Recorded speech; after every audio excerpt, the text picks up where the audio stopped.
Alors Jean-Benoît, tu parlais justement des personnes, des personnes qui viennent chercher un colis alimentaire. Euh, Tu exprimais le fait que c'est pas évident de les impliquer dans un projet plus participatif. Est-ce que tu peux nous parler justement un petit peu de ces personnes, de leur, enfin voilà, tu disais notamment qu'il y a une grande diversité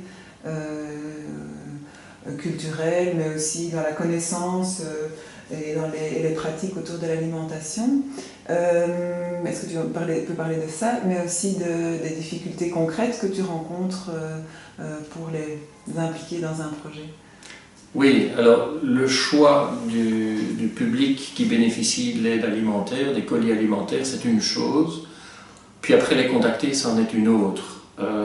C'est un public qui n'est sur lequel on n'a pas de prise, et c'est très bien comme ça. C'est-à-dire que d'une part, c'est un public qui ne parle pas nécessairement ni le français, ni le néerlandais, ni l'anglais. C'est un public qui vient du monde entier, que ce soit le Moyen-Orient, que ce soit les pays de l'Est, que ce soit l'Afrique centrale, subsaharienne ou l'Afrique du Nord. Donc c'est vraiment très très diversifié et le contact avec ce public n'est pas évident. Ça signifie très concrètement que c'est pas un public dont on peut faire une liste.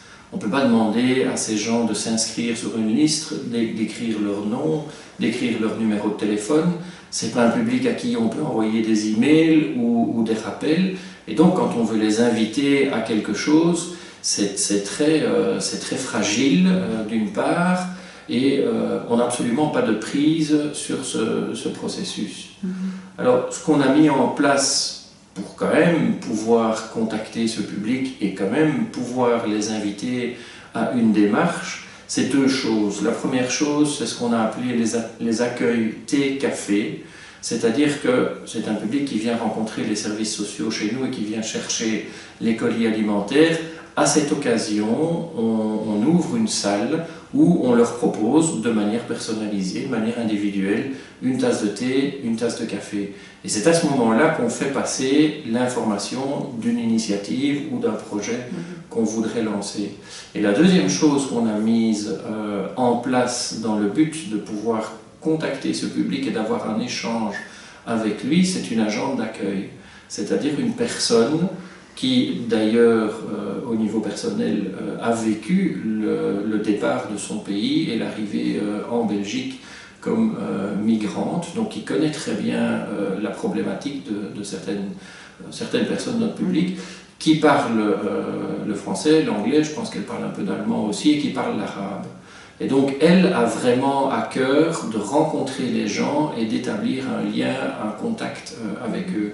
Et ça c'est fondamental pour les inviter, tout simplement, pour les inviter à une démarche. Mais tu disais aussi que par contre, constituer, parce qu'il y a beaucoup d'autres projets qui constituent un groupe et puis ils avancent avec un groupe stable ou plus ou moins stable.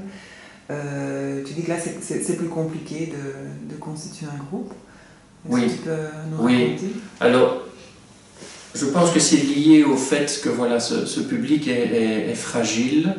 Et ce n'est pas un public sur lequel on a prise. Et ce qu'on remarque, c'est que dans les différentes initiatives qu'on a lancées, le public est très différent d'une fois à l'autre. Quand tu dis les initiatives, c'est... Alors, très concrètement, on a d'abord invité plusieurs personnes à s'exprimer sur un accès à l'alimentation durable, saine, et de qualité, et voir pour elles ce que ça signifiait.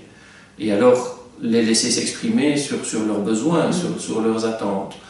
Cette première session ou ces premières sessions d'échange ont abouti à la mise sur pied d'ateliers cuisine, où il y avait clairement une demande de dire, voilà, les produits que nous recevons dans le colis alimentaire, comment est-ce qu'on peut les préparer, comment est-ce qu'on peut les cuisiner.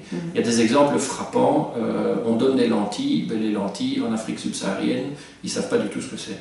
Et donc il faut leur expliquer quelles sont les qualités de l'aliment et comment on peut le préparer.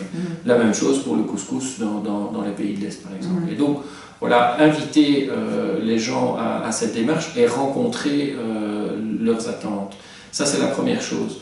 Ayant dit ça, quand on a mis sur pied ces différents ateliers cuisine, ça se fait de 15 jours en 15 jours, on remarque que les participants ne sont pas constants. C'est-à-dire qu'il y a des personnes qui peuvent venir une fois et puis on ne les voit plus. Ou bien ils viennent une fois, deux fois et puis ils ne viennent pas. Ou alors ils viennent une fois et puis se passe un mois, 2 mois. Et donc ça c'est très, je dirais, c'est très... c'est pas palpable, on n'a aucune prise là-dessus et c'est notre réalité. Donc, dans l'idée de constituer un petit noyau qui reviendrait régulièrement d'un atelier cuisine à l'autre et de cheminer avec ce noyau, je pense qu'on n'y est pas encore. Maintenant, c'est probablement une démarche qui doit se faire à beaucoup plus long terme. Et ici, on parle de 6 mois, on parle pas de tellement plus. Mais voilà, ça c'est notre réalité. Ok.